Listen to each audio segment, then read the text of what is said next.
바꿔도 누구와도 바꿀 수 없네. 예배드림이 기쁨 됩니다.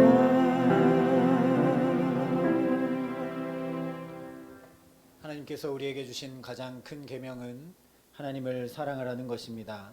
우리는 하나님을 어떻게 사랑해야 합니까?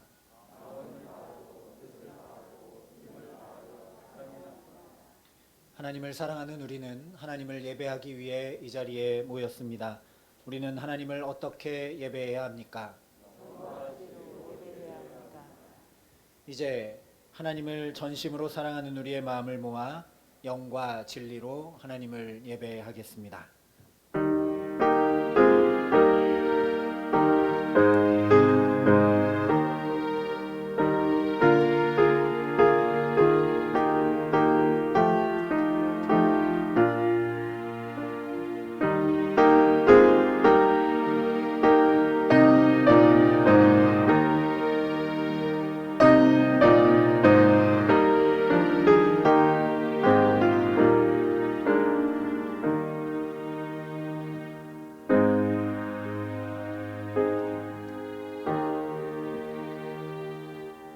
여호와는 나의 힘과 나의 방패이시니 내 마음이 그를 의지하여 도움을 얻었도다.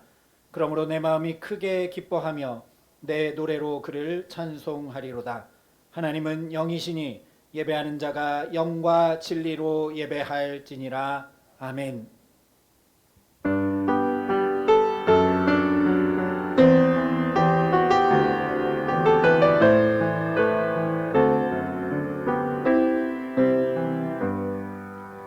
나는 하나님을 예배하는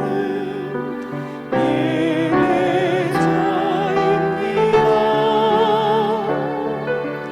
내가 서 있는 곳 어디서나 하나님을 예배합니다.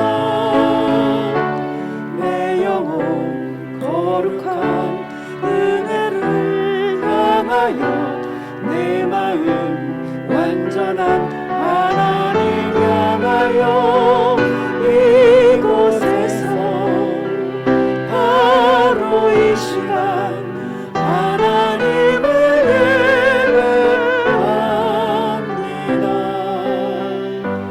내 영혼 거룩한 은혜를 향하여 내 마음 완전한 하나님 향하여 이곳에서 바로 이 시간 하나님을 예배합니다.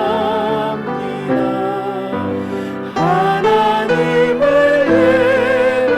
예배합니다. 우리 예배가 하나님 앞에 상달되기 위해 하나님과 우리 사이에 죄로 인해 막힌 담을 허물어야 합니다. 이제 우리의 죄와 허물을 고백하고 주의 자비와 용서를 구하는 참회의 기도를 함께 드리시겠습니다.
죄가 너희를 주장하지 못하리니 이는 너희가 법 아래에 있지 아니하고 은혜 아래에 있음이라.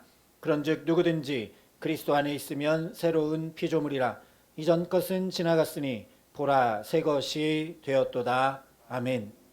이 신실하신 하나님의 약속을 믿으며 우리가 고백한 죄와 허물이 용서받았음을 확신하시기 바랍니다. 이제 다 함께 사도신경으로 우리의 신앙을 하나님 앞에 고백 드리시겠습니다.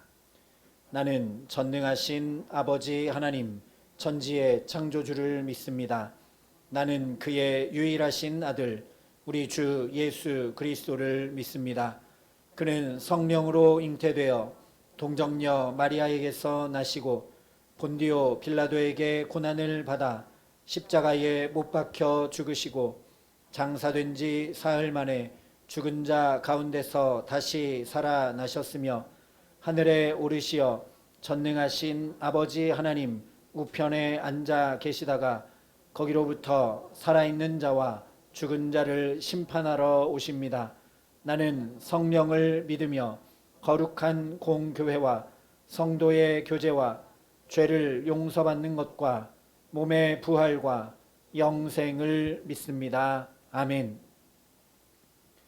성시교독 75번 마태복음 6장의 말씀을 함께 교독하시겠습니다.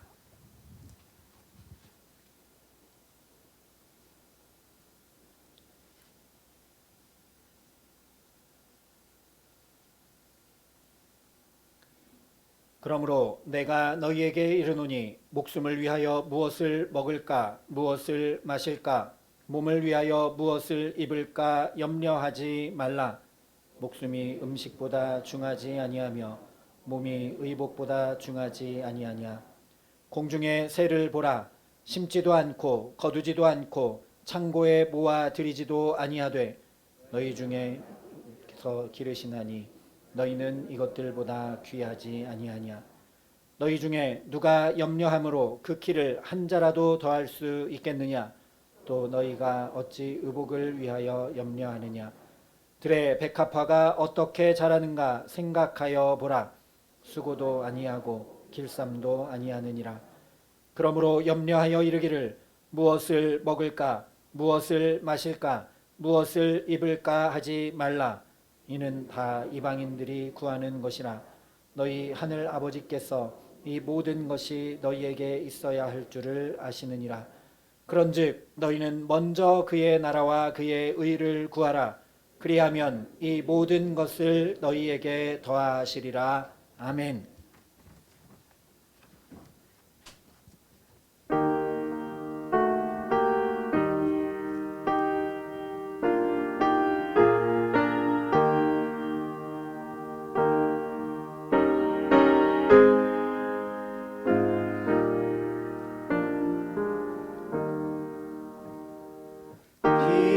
비둘기 같이 오는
가장 높은 하늘과 하늘들에서 그 이름이 거룩해지셨으며 주의 이름을 위하여 사랑으로 은혜를 베푸시며 우리에게 구속자 예수 그리스도를 보내주신 하나님 아버지, 우리 삶의 고백을 통하여 영광과 존귀를 세세 무궁토록 받으시옵소서.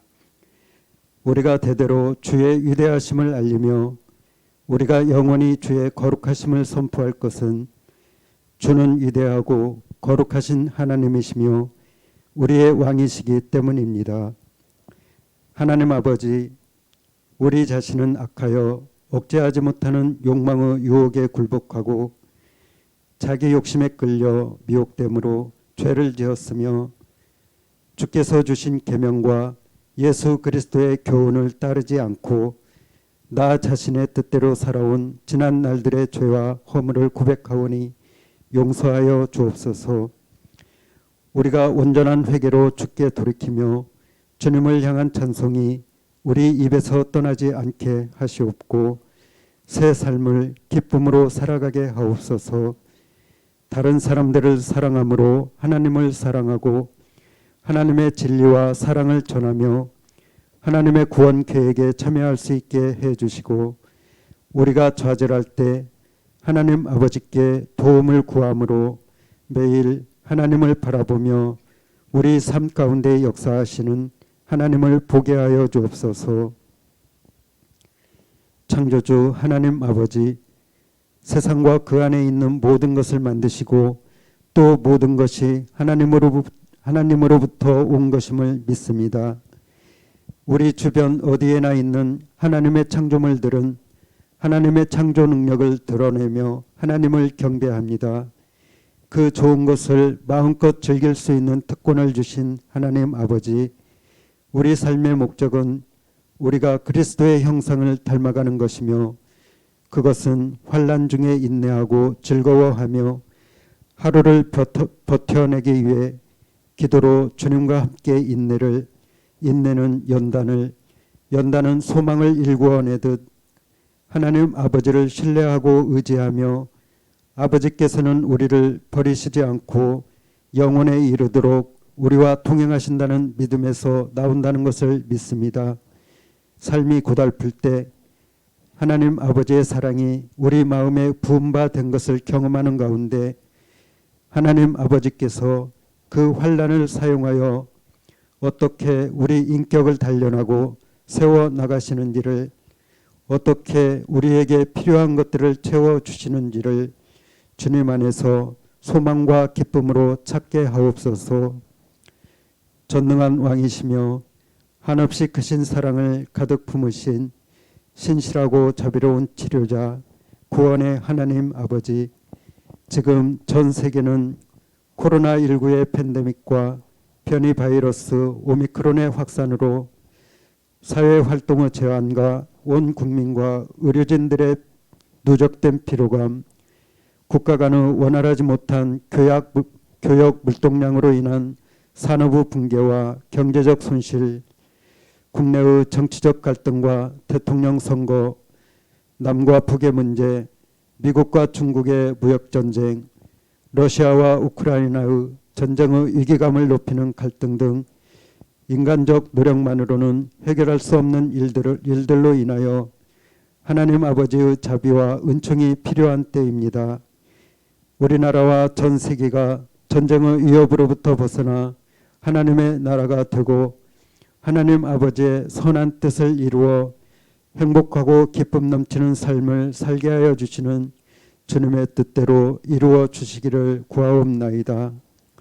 긍휼이 많으시고 인자하심이 풍부하신 하나님 아버지, 삶의 모든 것을 서로 나누며 형제를 사랑하여 서로 우애하고 존경하기를 서로 먼저 하며 서로 마음을 같이하며 즐거워하는 자들과 함께 즐거워하고 우는 자들과 함께 울 줄 아는 교회가 되게 해 주옵소서. 우리가 하나님 아버지를 신뢰하고 의지하며 하나님 아버지로부터 구원과 도우심을 구하고 우리를 옳은 길로 번성하게 하시고 실수로부터 구해 주시며 숨은 허물에서 정결하게 하여 주옵소서. 주께서 우리에게 선한 길을 가르치시고 주님의 은혜와 자비로 우리를 순조로운 길로 인도하시며 우리 마음의 소원을 자비롭게 이루어 주시기를 주님의 뜻대로 이루어 주옵소서. 주의 기름 부음 받은 목사님에게 하나님 아버지께서 기뻐하시는 교회로 세워나가기 위한 지혜와 능력을 주옵시고 항상 성령님의 충분한 공급하심으로 하나님의 뜻에 순종하며 주님께서 맡겨주신 성도들에게 말씀으로 영혼의 일용할 양식을 넉넉히 먹이게 하여 주시며 가정을 견고히 지켜주시고 건강을 지켜주옵소서. 몸이 아파 예배에 참여하지 못하며 여러 가지 용무로 여행 중에 있는 형제 자매들과 군 복무와 직장 학업으로 참여하지 못하는 주님께서 사랑하는 자들에게 긍휼과 자비를 내려주셔서 위로하여 주시고 지켜주시며 한 마음으로 예배하게 하옵소서. 사랑하는 가족과 멀리 떨어져 있는 어린 자녀들을 눈동자같이 지켜주시고 주님의 교회가 진리와 소망으로 사랑과 빛을 발하게 하기를 주님의 뜻대로 이루어 주옵소서. 언제나 우리의 기도를 들어주시며 응답해 주시는 자비롭고 의로우신 예수 그리스도의 이름으로 기도합니다. 아멘.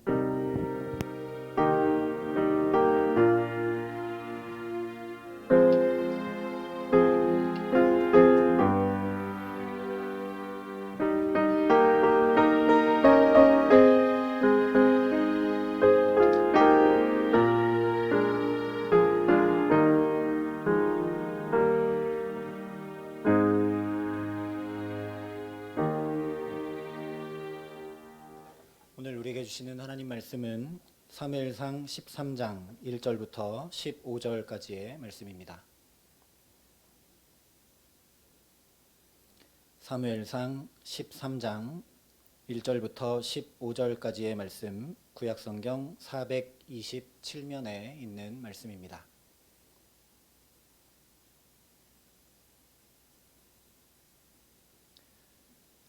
이 생명의 말씀을 봉독할 때 살아계신 하나님의 음성을 들으시기 바랍니다. 사울이 왕이 될 때에 40세라. 그가 이스라엘을 다스린 지 2년에 이스라엘 사람 3,000명을 택하여 그 중에서 2,000명은 자기와 함께 믹마스와 베델산에 있게 하고 1,000명은 요나단과 함께 베냐민 기브아에 있게 하고 남은 백성은 각기 장막으로 보내니라. 요나단이 게바에 있는 블레셋 사람의 수비대를 치매 블레셋 사람이 이를 들은지라. 사울이 온 땅에 나팔을 불어 이르되 히브리 사람들은 들으라 하니 온 이스라엘이 사울이 블레셋 사람들의 수비대를 친 것과 이스라엘이 블레셋 사람들의 미움을 받게 되었다함을 듣고 그 백성이 길갈로 모여 사울을 따르니라. 블레셋 사람들이 이스라엘과 싸우려고 모였는데 병거가 3만이요 마병이 6,000명이요 백성은 해변의 모래같이 많더라. 그들이 올라와 베다웬 동쪽 믹마스에 진침해 이스라엘 사람들이 위급함을 보고 절박하여 굴과 수풀과 바위 틈과 은밀한 곳과 웅덩이에 숨으며 어떤 이브리 사람들은 요단을 건너 갓과 길르앗 땅으로 가되 사울은 아직 길갈에 있고 그를 따른 모든 백성은 떨더라. 사울은 사무엘이 정한 기한대로 이레 동안을 기다렸으나 사무엘이 길갈로 오지 아니하매 백성이 사울에게서 흩어지는지라. 사울이 이르되 번제와 화목제물을 이리로 가져오라 하여 번제를 드렸더니 번제 드리기를 마치자 사무엘이 온지라. 사울이 나가 맞으며 문안하매 사무엘이 이르되 왕이 행하신 것이 무엇이냐 하니 사울이 이르되 백성은 내게서 흩어지고 당신은 정한 날 안에 오지 아니하고 블레셋 사람은 믹마스에 모였음을 내가 보았으므로 이에 내가 이르기를 블레셋 사람들이 나를 치러 길갈로 내려오겠거늘 내가 여호와께 은혜를 간구하지 못하였다 하고 부득이하여 번제를 드렸나이다 하니라. 사무엘이 사울에게 이르되 왕이 망령되이 행하였도다. 왕이 왕의 하나님 여호와께서 왕에게 내리신 명령을 지키지 아니하였도다. 그리하였더라면 여호와께서 이스라엘 위에 왕의 나라를 영원히 세우셨을 것이거늘 지금은 왕의 나라가 길지 못할 것이라. 여호와께서 왕에게 명령하신 바를 왕이 지키지 아니하였으므로 여호와께서 그의 마음에 맞는 사람을 구하여 여호와께서 그를 그의 백성의 지도자로 삼으셨느니라 하고 사무엘이 일어나 길갈에서 떠나 베냐민 기브아로 올라가니라. 사울이 자기와 함께한 백성의 수를 세어보니 600명 가량이라. 아멘. 이 말씀은 하나님의 말씀입니다.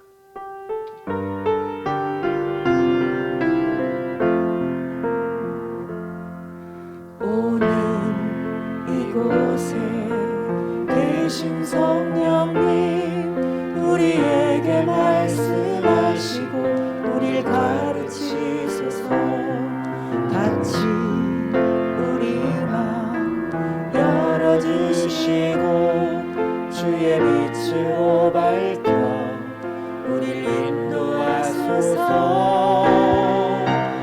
주님보다 앞서지 않고 겸손하게 주님의 말씀 기다리니 주님 손에 우리를 드립니다.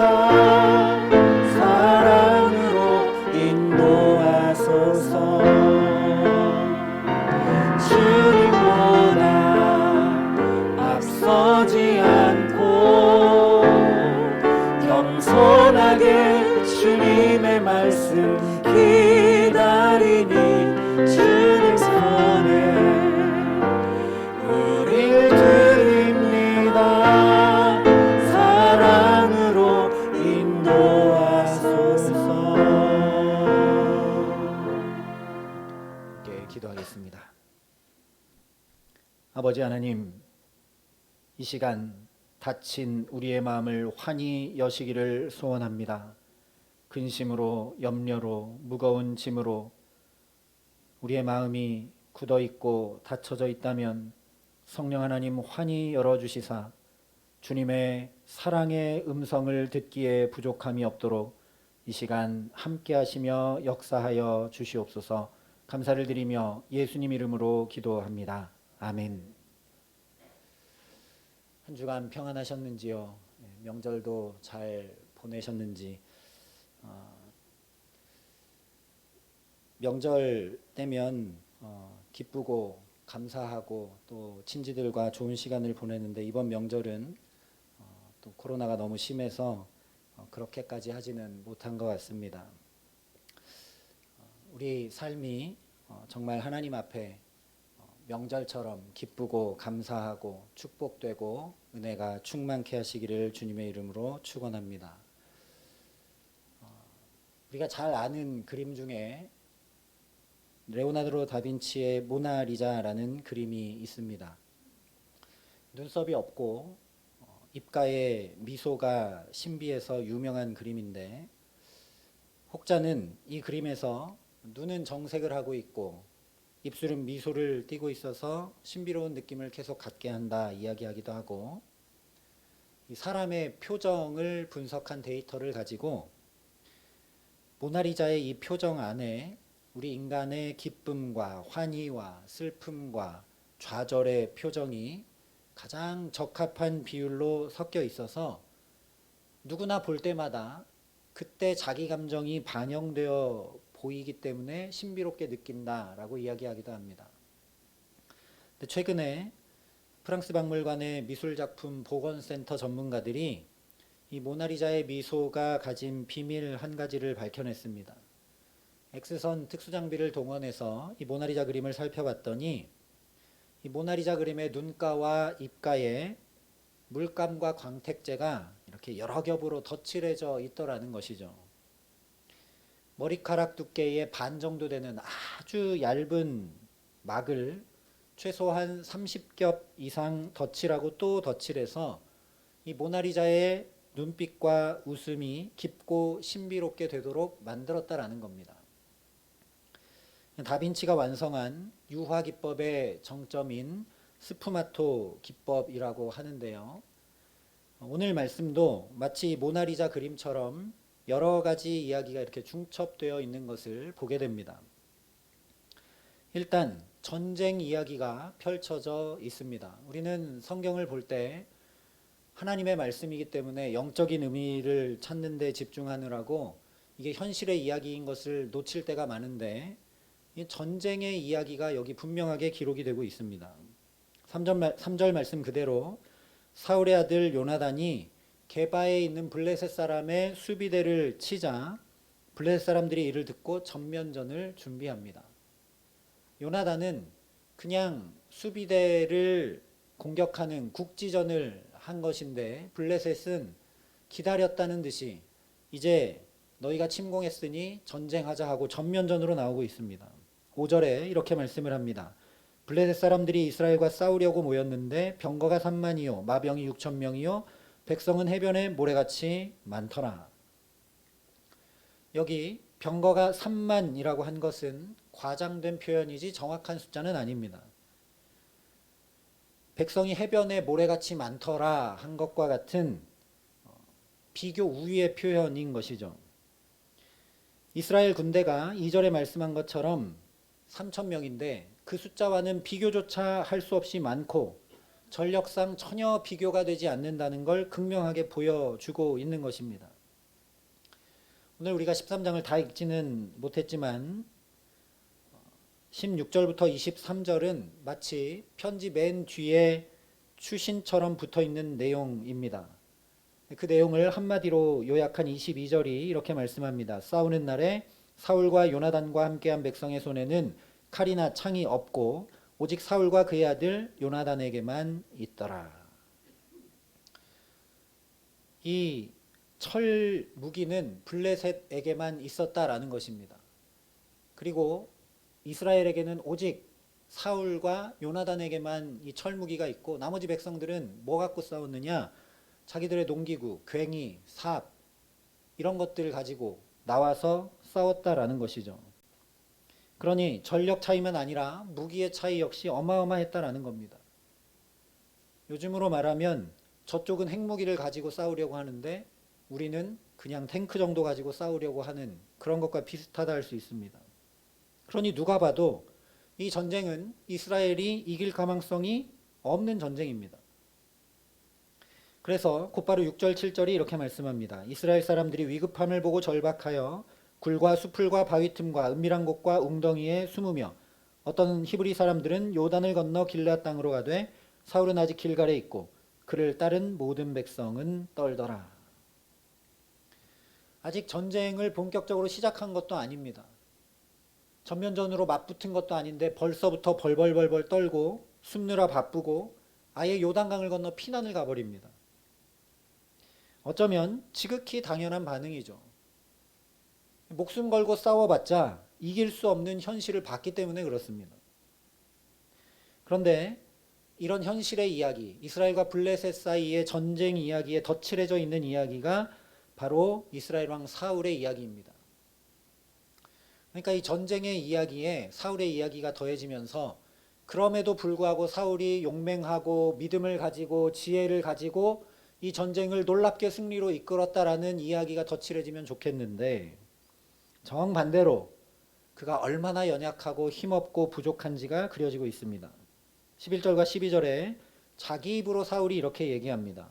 사울이 이르되 백성은 내게서 흩어지고 당신은 정한 날에 오지 아니하고 블레셋 사람은 믹마스에 모였음을 내가 보았으므로 이에 내가 이르기를 블레셋 사람들이 나를 치러 길갈로 내려오겠거늘 내가 여호와께 은혜를 간구하지 못하였다 하고 부득이하여 번제를 드렸나이다. 여기 사울의 말이 합리적인 것처럼 보이지만 이 말은 한마디로 하면 핑계대고 있는 것입니다. 한 나라의 지도자인 왕이라면 최소한 도의적인 책임이라도 자기 책임이라고 해야 마땅할 것입니다. 그런데 흩어지는 백성 탓을 하고 막강한 우리와는 비교할 수 없는 블레셋의 군사력 탓을 하고 그리고 정한 때에 나타나지 않은 사무엘 때문이라며 탓하고만 있습니다.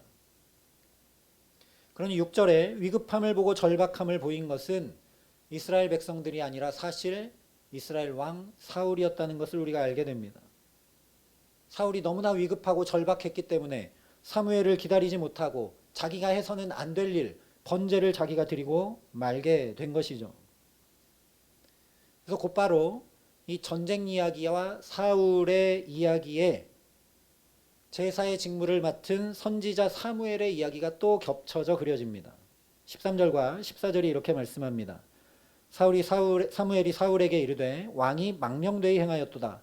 왕이 왕의 하나님 여호와께서 왕에게 내리신 명령을 지키지 아니하였도다. 그리하였더라면 여호와께서 이스라엘 위에 왕의 나라를 영원히 세우셨을 것이거늘 지금은 왕의 나라가 길지 못할 것이라.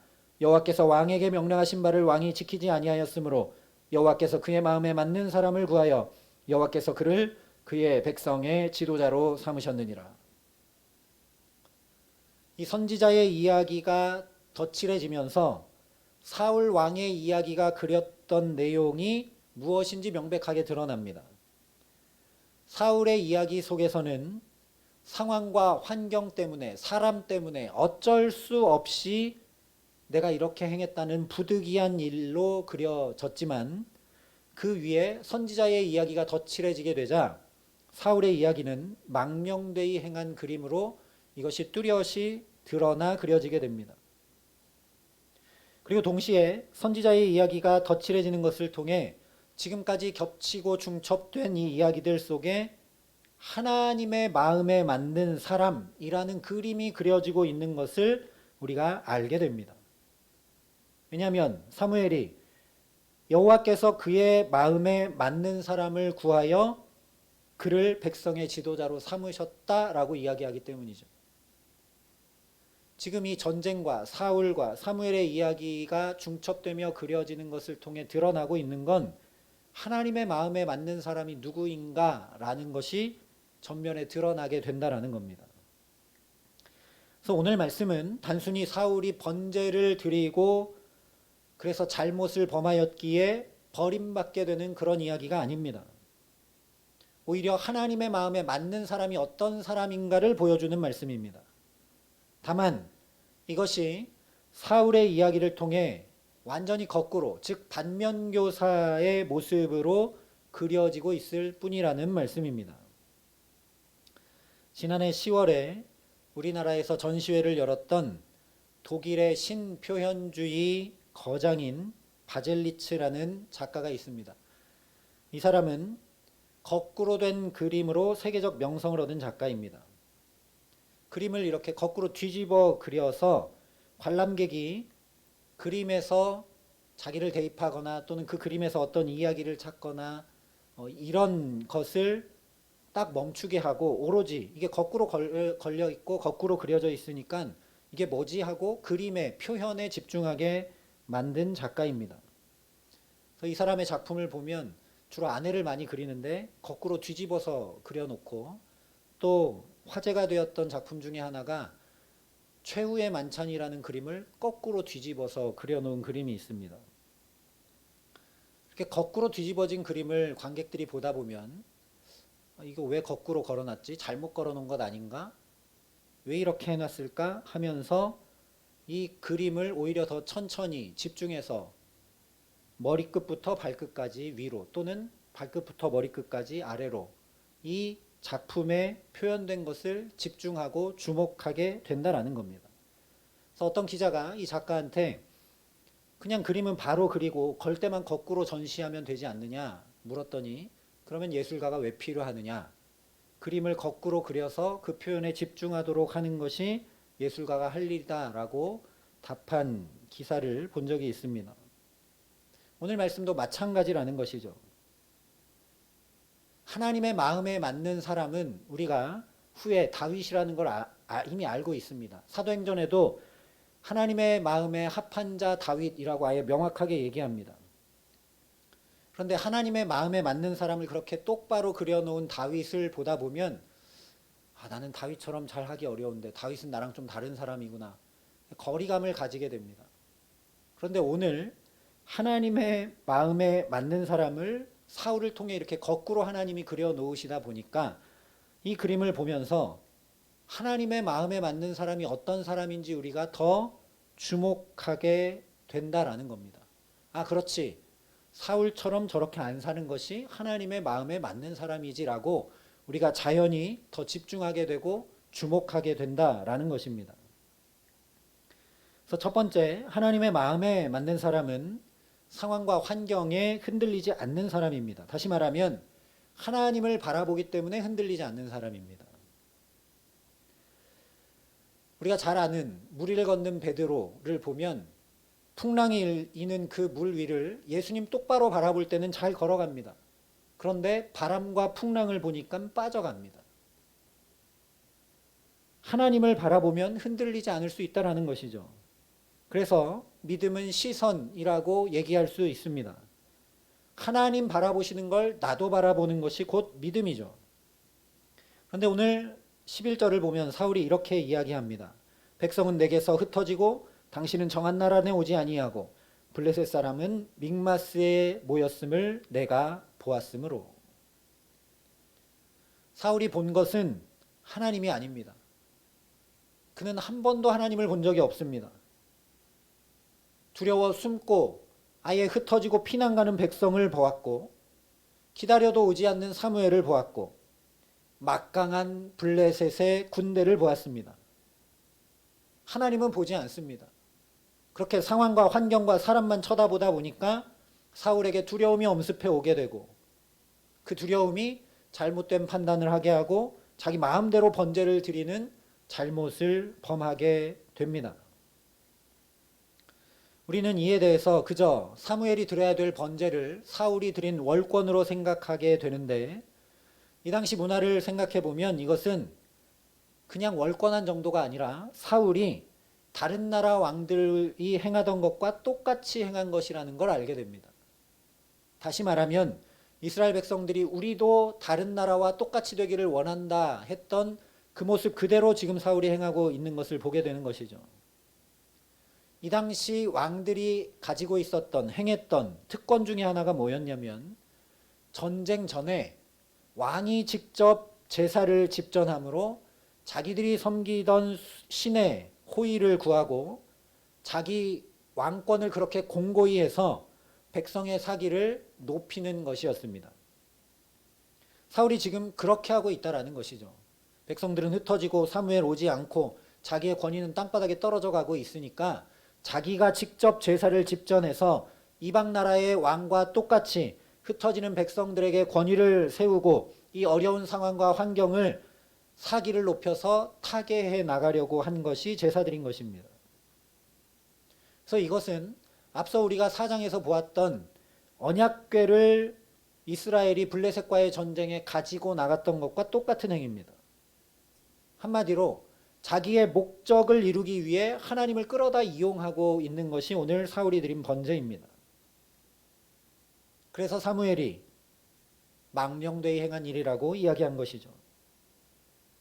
그런데 이것은 곧 우리들의 모습이기도 합니다. 우리의 삶도 세상 사람들의 말과 행동과 가치관과 선택을 나도 모르게 따라갈 때가 많습니다. 우리의 기도도 나의 뜻과 계획을 이루고 당면한 문제를 해결하고 결핍되고 필요한 것들을 채우기 위해 하나님의 능력을 구할 때가 많기 때문입니다. 하나님의 능력이나 하나님의 응답이 아니라 하나님 바라보고 하나님 자체를 구하고 하나님께서 바라보시는 것을 나도 바라보게 하시는 믿음 더해 주시기를 간절히 소망합니다. 그래서 우리가 상황과 환경, 사람과 문제에 흔들려서 세상의 가치와 선택을 따르는 것이 아니라 하나님의 뜻을 구하여 선택하고 결정하는 하나님의 마음에 맞는 사람으로 살아가게 하시기를 주님의 이름으로 축원합니다. 두 번째로 하나님의 마음에 맞는 사람은 하나님의 말씀을 청종, 즉 귀로만 듣는 것이 아니라 마음에 새기어 순종하고 따르는 사람입니다. 그렇게 하나님의 말씀을 청종하는 것이 얼마나 하나님 마음에 맞는 일인지 놀라운 축복이 임한다고 신명기 28장에 이렇게 말씀합니다.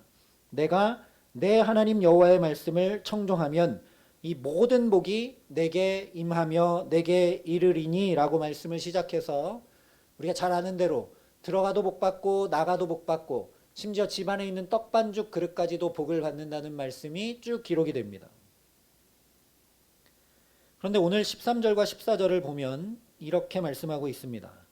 사무엘이 사울에게 이르되 왕이 망령되이 행하였도다. 왕이 왕의 하나님 여호와께서 왕에게 내리신 명령을 지키지 아니하였도다. 그리하였더라면 여호와께서 이스라엘 위에 왕의 나라를 영원히 세우셨을 것이거늘 지금은 왕의 나라가 길지 못할 것이라 여호와께서 왕에게 명령하신 바를 왕이 지키지 아니하였으므로. 여기 두 번이나 반복하고 강조하고 있는 것처럼 사울은 하나님의 말씀을 지키지 않았습니다.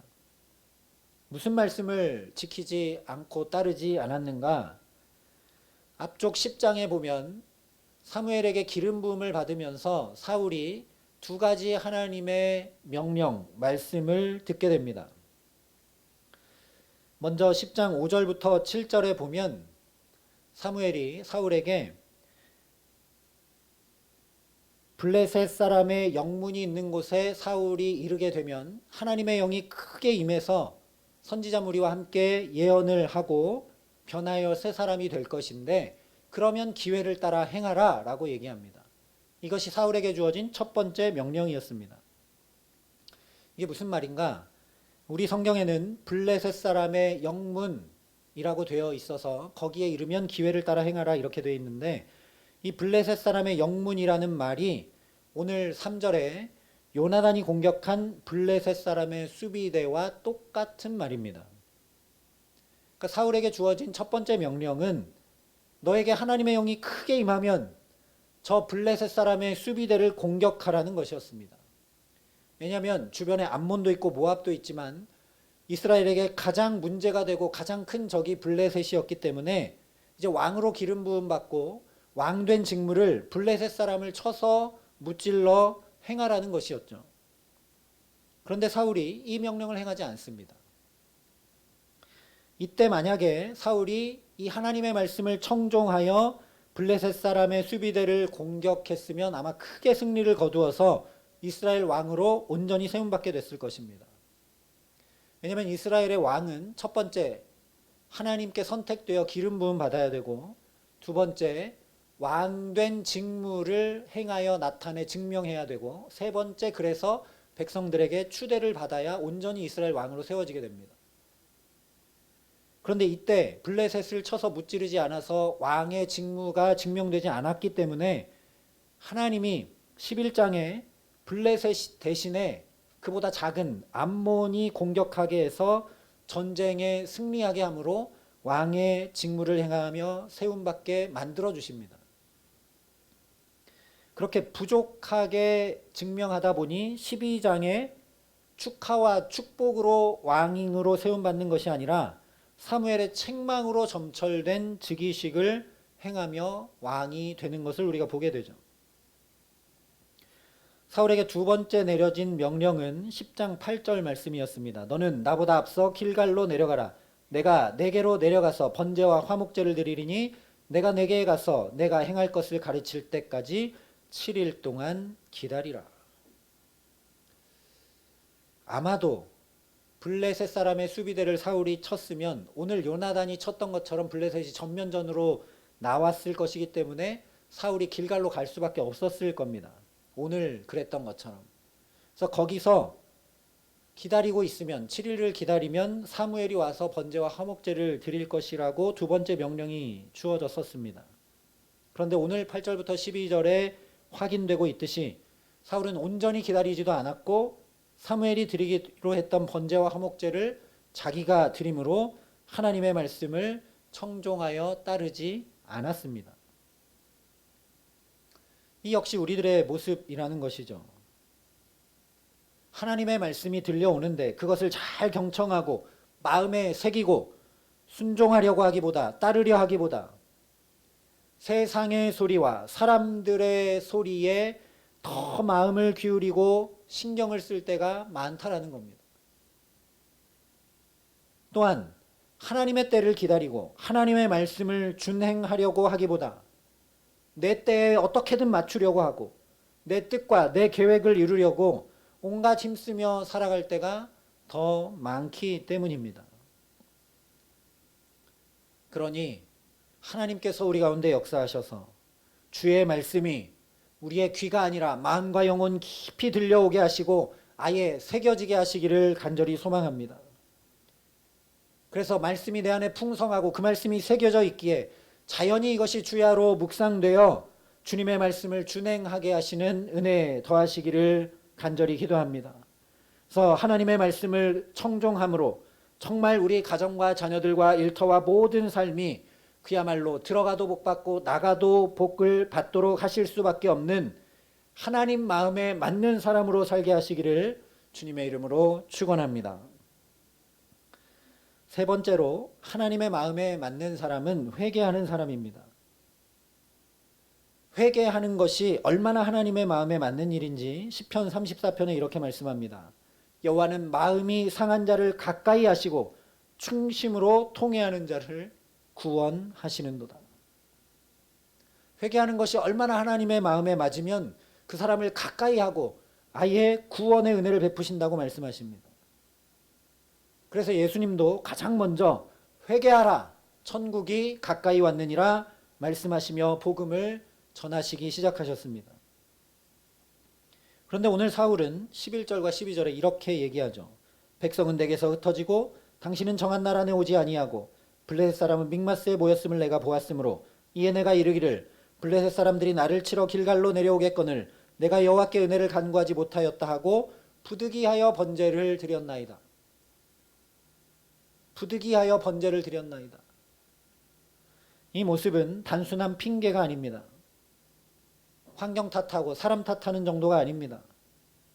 창세기 3장에 아담이 하나님께 이렇게 얘기합니다. 하나님이 주셔서 나와 함께 있게 하신 여자 그가 그 나무 열매를 내게 주므로 내가 먹었나이다. 아담이 하와 핑계를 대고 더 나아가 궁극적으로는 하나님 핑계를 대기만 하지 회개할 줄을 모릅니다. 오늘 사울의 모습이 이와 똑같다라는 것이죠. 아담에게 마치 하나님이 내가 어디 있느냐? 누가 너의 벗었음을 내게 알렸느냐? 내가 내게 먹지 말라 명한 그 나무 열매를 먹었느냐? 라고 물으시는 동안 회개할 기회가 주어지고 또 주어졌으나 아담이 회개하지 못했던 것처럼 오늘 사무엘이 왕이 행하신 것이 무엇이냐 물었을 때 회개하여 하나님께로 돌이킬 기회가 주어진 것인데 사울도 회개하지 못합니다. 그리고 아담이 에덴 동산에서 더 이상 살지 못하고 수고하고 무거운 짐진 인생길로 나아가고 말았던 것처럼 사울도 회개하여 구원 얻는 것이 아니라 14절 말씀대로 버림받고 말게 됩니다. 우리도 사울처럼 여러 가지 상황과 사건을 통해 또 하나님의 사람들을 통해 또 분명한 성경의 말씀을 통해 회개할 기회를 주고 또 주고 또 주고 계시지만 우리도 잘 통회 자복하지를 못합니다. 오히려 우리도 이런 상황과 환경 때문에 내 주변에 있는 이런 사람들 때문에 내가 부득이해서 어쩔 수 없어서 이렇게 선택하고 이렇게 결정했고 이렇게 살고 있다고 핑계를 대거나 또는 한탄할 때가 많다라는 것입니다. 그러니 저와 여러분에게 하나님께서 통회하는 마음 부어주시기를 간절히 기도합니다. 그렇게 겸손히 하나님 앞에 통회하는 마음을 구할 때 새 영을 너희 속에 두고 새 마음을 너희에게 주되 너희 육신에서 굳은 마음을 제거하고 부드러운 마음을 줄 것이라 말씀하신 그대로 회개할 줄 모르는 우리 굳은 마음이 제거되고 부드러운 마음, 새 마음 주시는 성령으로 충만케 하실 줄 믿습니다. 그래서 우리의 연약함을 도우시는 성령, 우리는 마땅히 기도할 것을 알지 못하나 말할 수 없는 탄식으로 우리를 위해 친히 간구하시는 그 성령을 따라 회개할 때 회개하고 통회해야 될 것들을 낱낱이 통회하게 하시는 은혜 더하시기를 간절히 소망합니다. 그래서 하나님의 마음에 맞는 사람으로 그렇게 살아가기에 우리 가정과 일터와 자녀들과 모든 삶에서 주의 구원을 보게 하시는 귀한 은총 주시기를 주님의 이름으로 축원합니다. 문제는 그렇다면 사울은 하나님의 마음에 맞는 사람이 아니어서 버림받고 있느냐라는 겁니다. 14절에 말씀하고 있는 대로 하나님의 마음에 맞는 사람 따로 있는 것 아니냐라는 거죠. 사울은 원래부터 이스라엘 백성들이 구한 사람이고 원래부터 하나님 마음에 안 맞는 사람이고 하나님은 처음부터 하나님 마음에 맞는 다윗 준비시켜 놓으신 것 아니냐라는 겁니다. 그렇지 않다라는 것입니다.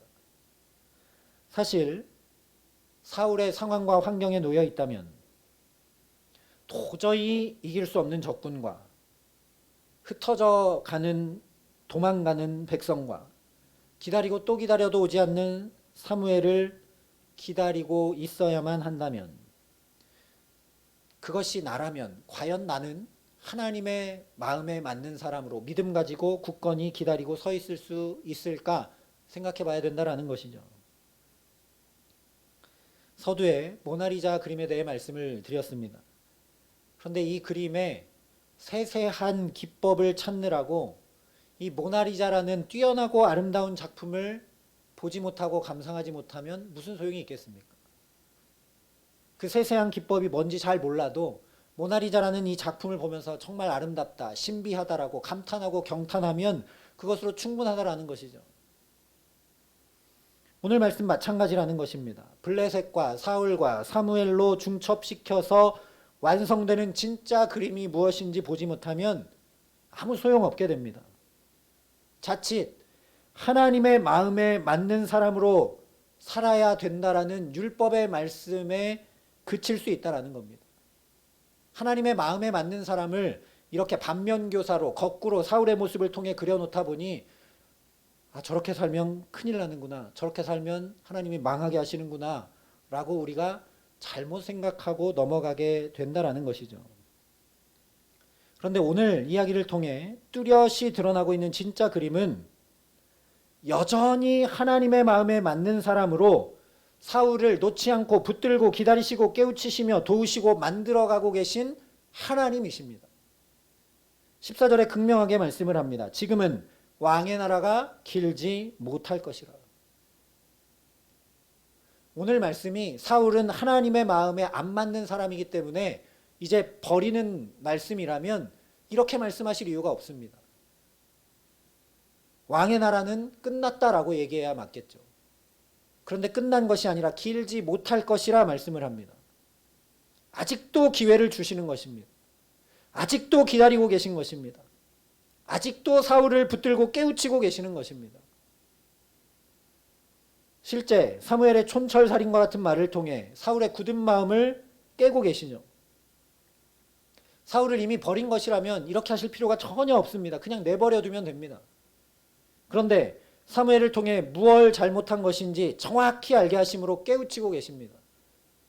회개하고 돌이키기를 촉구하시는 것이죠. 그뿐만이 아닙니다. 원래 사울이 이루어야 했을 그 하나님의 말씀, 블레셋을 치는 일을 그의 아들 요나단을 통해 이루게 하고 계십니다. 사울의 이야기를 읽으면서 정말 이해되지 않고 신비한 일은 사울의 아들이 요나단이라는 사실입니다. 어떻게 사울에게서 이렇게 믿음 좋은 아들, 겸손한 아들, 복된 아들이 있을까? 심지어 사무엘의 아들들도 굽게 재판을 하고 뇌물을 받는데 하나님의 마음에 맞지 않는 사울에게서 어떻게 이런 아들이 믿음의 싸움을 하고 블레셋을 먼저 공격하고 아버지에게 도전을 주고 이렇게 할 수 있을까? 요나단에 대해서 성경이 말씀하고 있는 것이 거의 없어서 왜 그런지 잘 알 수 없기 때문에 우리가 분명히 알 수밖에 없는 건 요나단을 사울에게 아들로 주신 분이 하나님이시라는 사실입니다. 요나단을 사울에게 주시면서까지 사울을 붙들고 계신 하나님을 보라는 것이죠. 그뿐만이 아닙니다. 오늘 백성들이 흩어지고 다 숨고 도망갑니다. 아예 사울의 눈에 사람을 보지 마라, 믿지 마라, 의지하지 말라라고 아예 직접 눈에 보여주시는 겁니다. 그런 것이 아니라 하나님 바라보라고, 오직 하나님만 바라보라고 백성들이 흩어지게 만들고 계십니다. 그뿐만이 아니라 13절에 사무엘이 와서 뭐라고 얘기하느냐, 왕의 하나님 여호와라고 말씀을 합니다. 하나님 아직 당신 버리지 않았다라는 겁니다. 왕의 하나님 여호와라고 아예 이야기를 합니다. 그래서 심지어 이어지는 14장으로 넘어가 보면 사울이 이 전쟁에서 이깁니다. 도저히 이길 수 없는 말도 안 되는 전력과 군사의 숫자와 무기에도 불구하고, 더 나아가 사울의 이 망령된 행실에도 불구하고 하나님께서 사울에게 승리를 주시는 이야기가 기록됩니다. 14장 20절에 보면 사울과 그와 함께한 모든 백성이 모여 전장에 가서 본즉 블레셋 사람들이 각각 칼로 자기의 동무들을 침으로 크게 혼란하였더라 라고 말씀하고 23절로 넘어가면 여호와께서 그날에 이스라엘을 구원하심으로 전쟁이 베다웬을 지나니라 라고 말씀합니다. 하나님이 구원을 베푸십니다. 그래서 이 말씀을 쭉 읽다 보면, 이 말씀을 묵상하다 보면 사울을 사랑해도 너무너무나 사랑하시는 하나님이 계속 드러나고 그려지는 걸 알 수밖에 없습니다. 처음부터 그랬지 않습니까? 하나님의 사람이 누구인지도 몰라서 찾아갈 줄 모르는 영적 무지의 사람인 사울에게 아주 좋은 사환을 붙여주셔서 사무엘에게 갈 수 있도록 하나님이 인도하십니다. 또한 그에게 성령도 부으셔서 새 사람이 되게 하시고, 그런데도 또 블레셋을 치러 나가지 않고 그냥 반일하로 집으로 되돌아가 버린 사울을 또 하나님의 영으로 감동시키셔서 암몬을 쳐서 승리케 하시고, 기름 부어 왕 삼고 제비 뽑아 또 왕 삼고 전쟁에 또 승리하게 해서 왕 삼으며 사울에게 확인시키고 또 붙들고 또 붙드십니다. 그리고 지난주 나눴던 말씀처럼 12장에 아예 사무엘을 통해 제발 기도하는 길을 쉬지 말고 하나님 경외하며 마음을 다해 진실히 섬기라고 하나님 마음에 맞는 사람으로 살아가는 것이 무엇인지 아예 못 박아 가르쳐 주기까지 했습니다. 뭐 때문에 그러겠습니까? 제발 하나님 마음에 맞는 사람으로 사울이 살아가며 그 구원의 축복을 누리기를 너무나 원하시기 때문에 그렇죠. 그래서 12장 말미에 얘기했던 것처럼 사무엘을 통해 제발 기도하기 쉬지 말라고 간곡히 애절하게 부탁한 겁니다. 기도하지 않으면 여전히 나를 하나님의 마음에 맞는 사람으로 이렇게 상황과 사건과 사람들을 통해 기다리시고 깨우치시고 도우시고 만들어 가시는 하나님을 발견하고 경험하고 누리지 못하게 되기 때문입니다. 사울은 기도하는 모습이 한 번도 없습니다. 기도하지 않자 사울은 지금 제가 말씀드린 것처럼 아들을 통해서도 사무엘을 통해서도 흩어지는 백성들을 통해서도 붙들고 또 붙들고 하나님의 마음에 맞는 사람으로 만들어 가시려고 하나님이 놓지 않으시고 왕의 하나님 여호와라고 또 얘기해 주시는데도 마지막에 어떻게 합니까? 사무엘이 떠나가는데 그를 붙잡지도 않고 남아있는 백성이 얼마나 되나 세고 있습니다. 여전히 눈에 보이는 현실을 바라봅니다. 우리도 마찬가지입니다. 내가 하나님의 뜻을 따라 잘 움직일 줄 모르니 마치 사울이 암몬과의 전쟁이라도 치르게 해서 왕이 되게 하신 것처럼 이런저런 사건을 통해 나를 여기까지 움직여 오신 분이 바로 하나님이십니다. 또한 이렇게 좋은 믿음의 사람들을 내 곁에 붙여주셔서 함께 신앙생활하며 서로 붙들어주게 하신 분이 바로 하나님이십니다. 지금 이 자리에서도 주의 몸된 교회에서 예배하게 하심으로 생명과 진리의 복된 말씀으로 우둔한 나의 마음과 영혼을 깨우치시며 하나님의 마음에 맞는 사람으로 살아갈 수 있도록 가르쳐주고 계신 분이 우리 아버지 하나님이십니다. 그러나 우리 역시 기도하지 않으면 이 하나님이 지금도 나를 붙들어 하나님 마음에 맞는 사람으로 만들어가고 계시고 깨우치시고 도우시고 붙드시고 인도하신다는 사실을 깨닫지 못하게 됩니다. 눈이 가려지고 마음과 영혼이 어두워지고 말게 됩니다. 그런데 그것을 안타까이 여기신 하나님께서 우리에게는 그 정도 하시지 않으셨습니다. 아예 하나님의 마음에 맞는 사람으로 사는 것이 어떤 것인지 그 온전한 모델을 우리에게 보내셨습니다. 아니 하나님의 마음에 맞는 정도가 아니라 그냥 내 사랑하는 자, 내 기뻐하는 자라고 하신 예수 그리스도를 우리에게 보내주셨습니다. 그래서 그 예수를 통해 기도의 본을 보여주셨고 기도를 다 가르쳐 주셨습니다. 말씀을 청종하여 따라 준행하며 사는 것이 무엇인지, 말씀을 이루는 것이 무엇인지 예수님의 모습을 통해 다 보여주셨습니다. 그뿐만 아니라 그 예수의 영인 다른 보혜사 성령을 우리에게 보내주셔서 우리의 연약함을 여전히 붙드시고 도우시고 함께하고 계십니다. 제발 제발 하나님의 마음에 맞는 사람으로 살면서 하나님의 구원의 그 놀라운 축복을 온통 누리기 너무너무나 원하시기 때문이라는 것이죠. 그런 것이 아니라면 왜 하나님께서 예수를 우리에게 보내주셨겠습니까? 우리도 그냥 버려두고 그냥 내버려두면 되죠. 그러니 우리가 할 일은 예수께 나아가는 일입니다. 그 예수께 나아가면 됩니다. 찬송가 가사 그대로 죄악을 벗어버리려고 주께로 가면 됩니다. 내가 회개하려고 내가 힘을 써서 내가 벗어버리고 내가 깨끗게 하려고 하는 것이 아니라 죄악을 벗기 위해 예수께 나아가면 됩니다. 십자가 은혜 받으려고 주께로 가면 되고 복되신 말씀 내가 지키고 행할 능력이 없으니 또 주께로 가면 되고 하늘의 기쁨을 맛보려고 주님께로 나아가면 됩니다. 그렇게 주님께로 나아간다는 것이 곧 환경과 사람과 또 상황이 아니라 믿음의 눈을 들어 주님을 바라보는 것이고 내 계획과 내 뜻, 세상 가치를 따라 살던 삶을 돌이켜 회개하는 것이고 하나님의 말씀을 청종하여 순종하고 준행하는 것입니다. 기도하며 하나님 앞에 엎드리는 것입니다. 그렇게 예수께 나아가면 부단히 주께로 나아가면 날마다 더욱 주님을 가까이 하면 우리도 하나님의 마음에 맞는 정도가 아니라 하나님 기뻐하시고 사랑하시는 그 주님을 자연히 닮아 살아갈 수밖에 없게 됩니다. 뿐만 아니라 감히 나도 하나님의 자녀, 내 사랑하는 자, 내 기뻐하는 자라고 오늘도 부르시고 오늘도 붙드시고 오늘도 하나님의 자녀로 내가 살아가고 있다라는 사실을 그 은혜를 깊이 깨달아 알고 누리게 됩니다. 그러면 예수님처럼 정말 사망 권세도 능히 이기는 부활 생명의 역사, 찬란한 하나님의 영광을 우리 삶에 반드시 보게 하실 줄 믿습니다.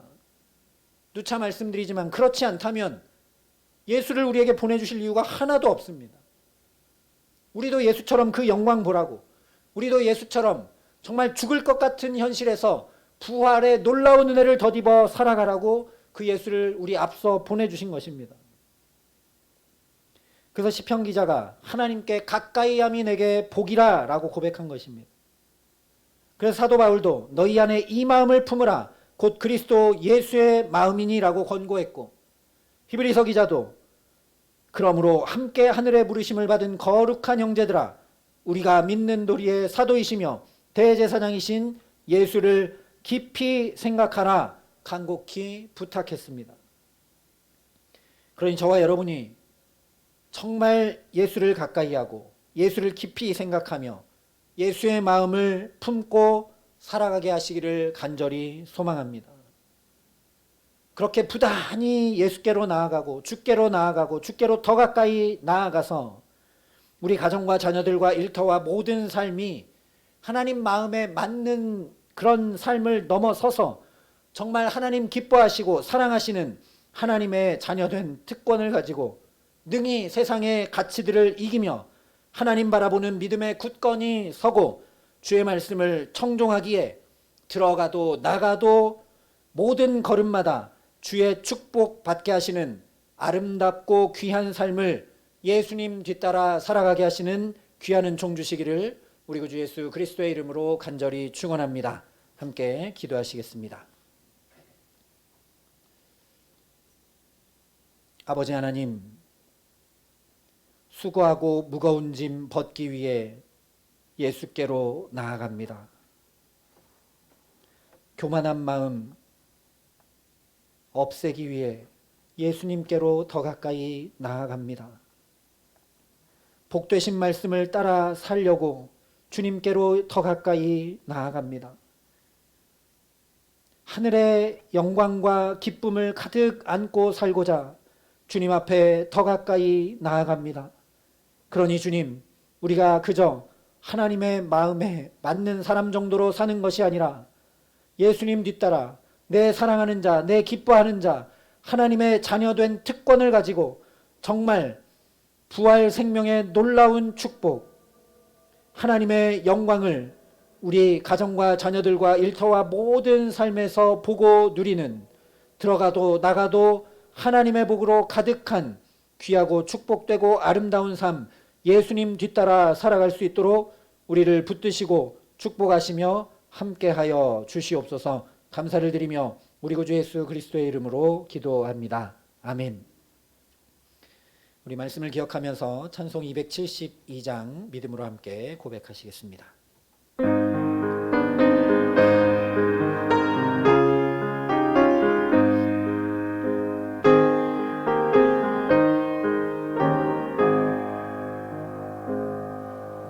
고통의 멍에 벗으려고 예수께로 나갑니다. 자유와 기쁨 베푸시는 주께로 갑니다. 병든 내 몸이 튼튼하고 빈궁한 삶이 부딪히며 죄악을 벗어버리려고 주께로 갑니다. 낭패와 실망 당한 뒤에 예수께로 나갑니다. 십자가 은혜 받으려고 주께로 갑니다. 슬프던 마음 위로받고 인생의 풍파 찬잔하며 영광의 찬송 부르려고 주께로 갑니다.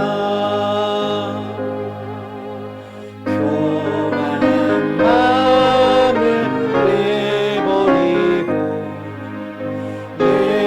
예수께로 나갑니다.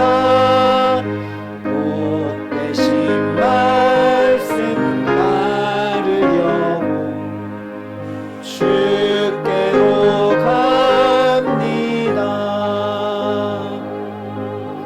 실망한 이 몸 힘을 얻고 예수의 크신 사랑받아 하늘의 기쁨 맛보려고 주께로 갑니다. 죽음의 길을 벗어나서 예수께로 나갑니다. 영원한 집을 바라보고 주께로 갑니다. 멸망의 폭우 헤어나와 평화의 나라 다다라서 영광의 주를 배우려고 주께로 갑니다. 모든 것이 주께로부터 왔으니 이 말을 주께 드리나이다.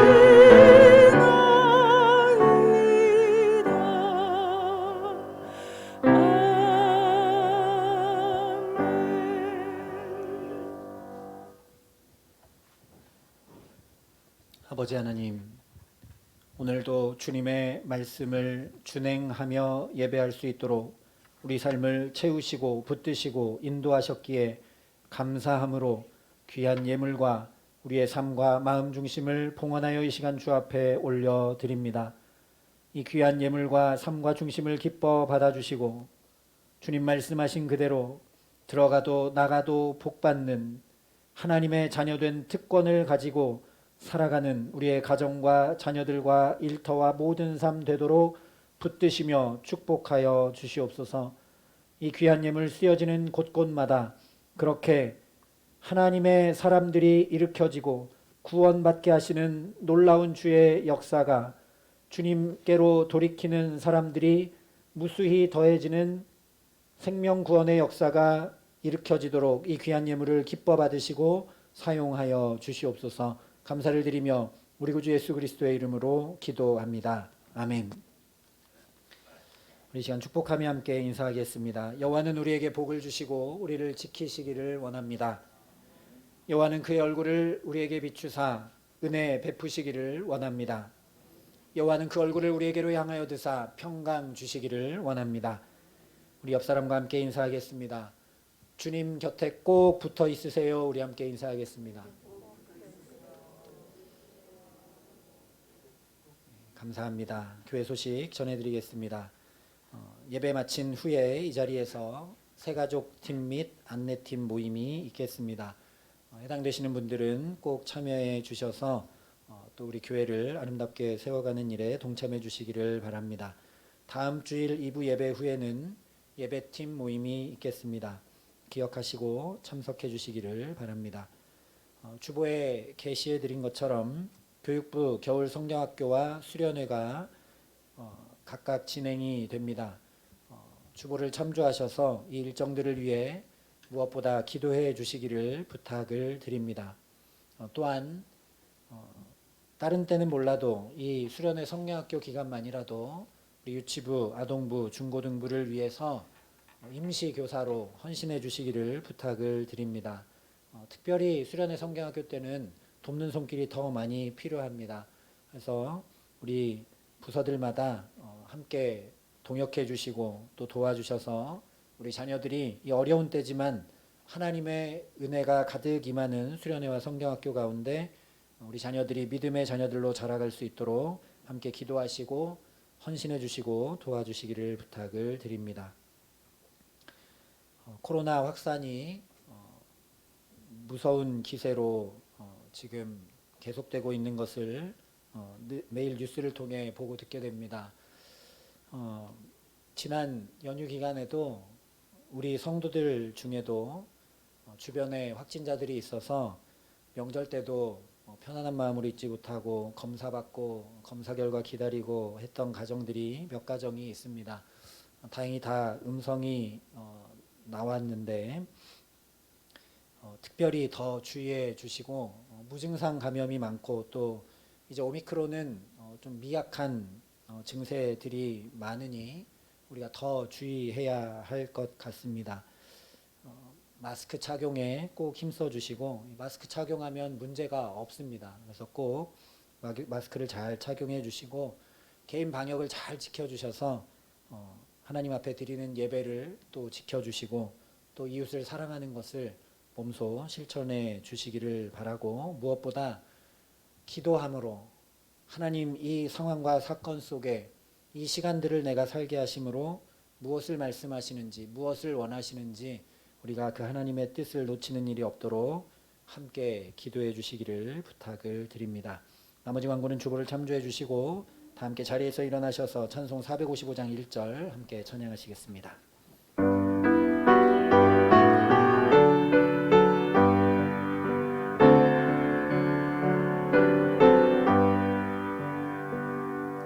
주님의 마음을 본받는 자 그 맘의 평강이 찾아오는 험악한 세상을 이기니 하늘로부터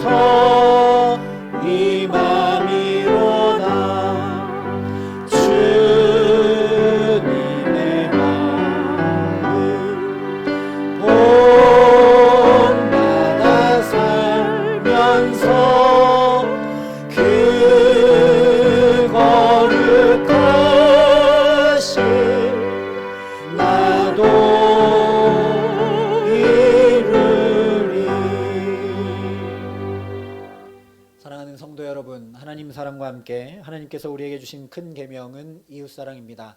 우리는 이웃을 어떻게 사랑해야 합니까? 우리는 사랑하는 이웃이 사는 세상에서 어떻게 살아야 합니까? 이제 세상으로 나가 전심으로 이웃을 사랑하며 소금과 빛의 역할을 다하시기 바랍니다. 하나님께서 우리와 함께 하실 것입니다.